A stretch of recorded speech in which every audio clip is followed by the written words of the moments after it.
On my 29th birthday, my parents took $2,900,000 I saved for 10 years. Dad laughed. Thanks, your money secured your sister's future. Mom said, you would have wasted it anyway. I laughed too. Because what they took was actually a trap I set for. My name is Ava Monroe. I'm 29. And that morning I learned that blood may be thicker than water, but greed is thicker than both. For a moment they mistook my silence for defeat. Dad poured himself a drink, boasting about how family sacrifices build legacy. Mom talked about how money can come back, but reputation can't. I just smiled because what they took wasn't my real savings. It was a decoy account I'd created 3 years ago. Same bank, same pattern, different destination. The fund they'd stolen was traceable, pre-flagged, and perfectly legal bait. And the moment they touched it, they'd stepped right into the audit net. I stood, poured myself a glass of wine, and said calmly, "Happy birthday to me." They laughed, thinking I'd finally lost it, but inside I was already counting down. Because in exactly 72 hours, the bank and the IRS would both be calling them. And this time, I wouldn't lift a finger to help. 3 days later, the house of cards began to fall. I was sipping my morning coffee when the first call came. Dad's number flashing like a red alarm. I answered calm and slow. "What did you do?" he barked. The bank froze all the accounts. They said something about an investigation. I leaned back in my chair, watching sunlight dance across the floor. "Oh, that. Yeah, I got an email too. Some kind of fraud alert, right? Don't play dumb, Ava," he shouted. "They think we laundered money." I smiled to myself. Strange. Maybe they should ask who transferred it behind him. Mom's voice cracked through the line. "Ava, fix this now. You're ruining our reputation. Your sister's distraught." I took a sip of coffee. "You mean the one whose future my money secured?" The silence that followed was beautiful. Dad finally muttered, "You'll regret this. We're family." I chuckled. "Exactly.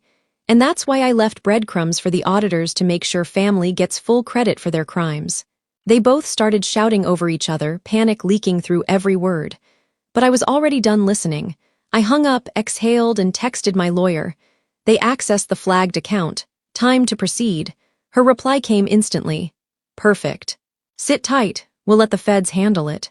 I spent that afternoon at my office finishing a proposal for my own startup, the one my parents said would never make money. And as my phone kept buzzing with their chaos, I smiled quietly because for 10 years they thought they were draining my life. But every deposit, every number, every file name had led them straight into a trap they built themselves. The birthday gift I'd waited a decade to unwrap.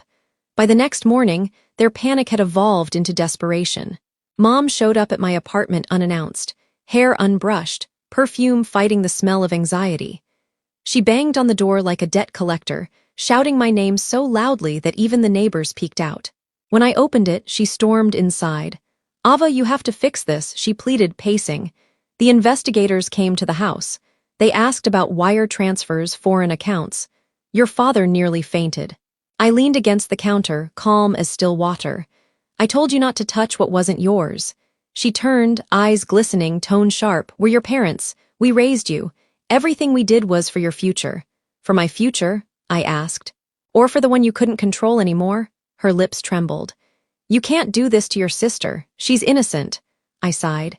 "You mean Emma, the future CEO who registered a shell company with Dad's name last month?" "Don't insult me, Mom. I do data security for a living." She froze. You knew. I knew everything. The fake invoices, the withdrawals, even the calls to your banker friend in Tampa. You both underestimated me because I kept quiet. She dropped onto the couch, face pale. "You set us up." I shook my head. "No, you set yourselves up. I just stopped saving you from the consequences." Her voice cracked. "Ava, please. We could lose everything." I looked her in the eye. "You already did. The moment you treated me like your insurance policy instead of your daughter." She started to cry, but I didn't flinch because for the first time in years, the guilt wasn't mine. And the silence between us, it finally sounded like freedom. By evening, the story hit the news. Not front page, not yet, but enough to make them sweat. A small headline read, "Local couple under investigation for financial misconduct and wire fraud allegations." The photo underneath my parents outside their home looking furious and terrified. I watched the report from my apartment eating Chinese takeout, feeling strangely calm. It wasn't satisfaction. It was release. 10 years of manipulation, finally collapsing under their own weight. My phone rang again. This time it was my sister Emma. Her voice cracked before she even said hello. Ava, what did you do? Mom's a mess. Dad's talking to lawyers. You have to help us. I already did, I said softly. I told the truth. You could have just talked to us, she cried. Like the way you talked to me when you stole my savings with them, I asked. She fell silent. You knew, Emma. Don't pretend you didn't. You signed the transfer authorization. Her breathing quickened. They said you'd never notice. I noticed, I said. I always notice.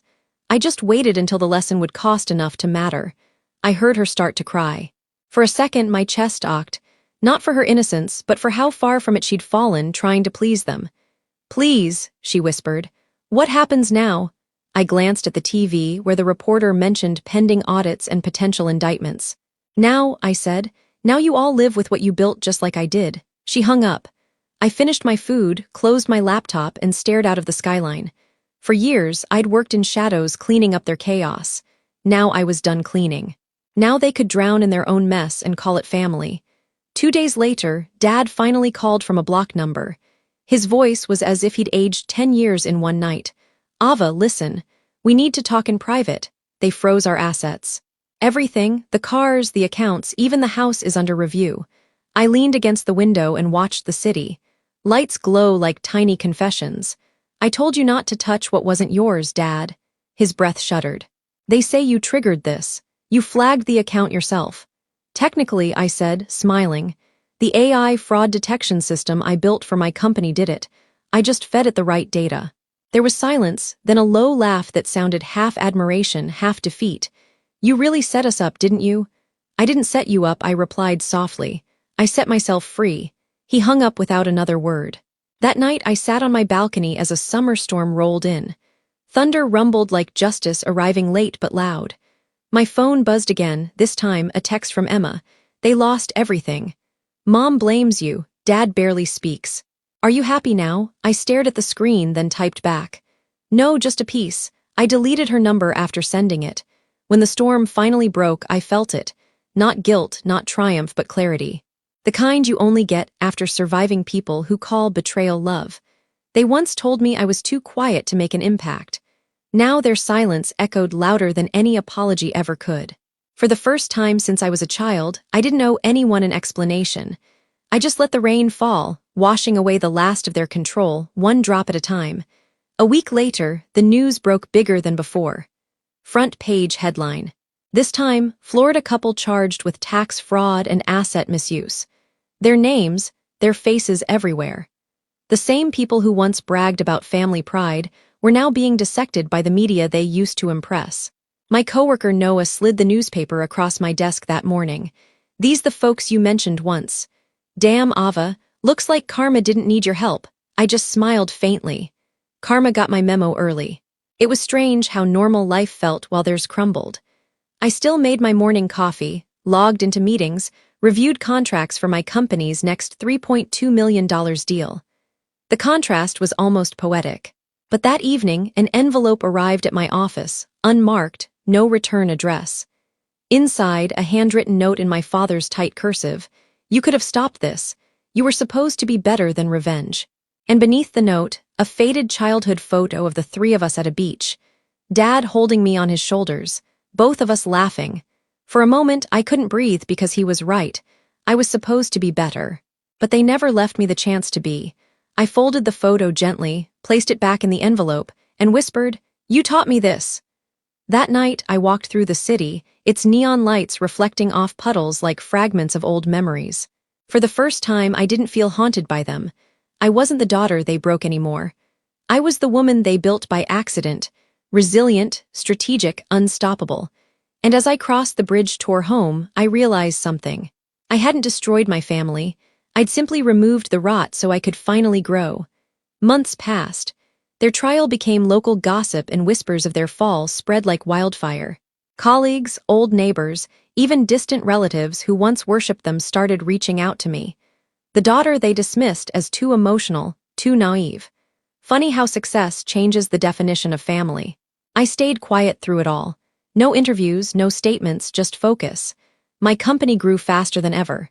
2 new contracts, a national award, and a growing team that respected me, not because of where I came from, but because of what I'd built.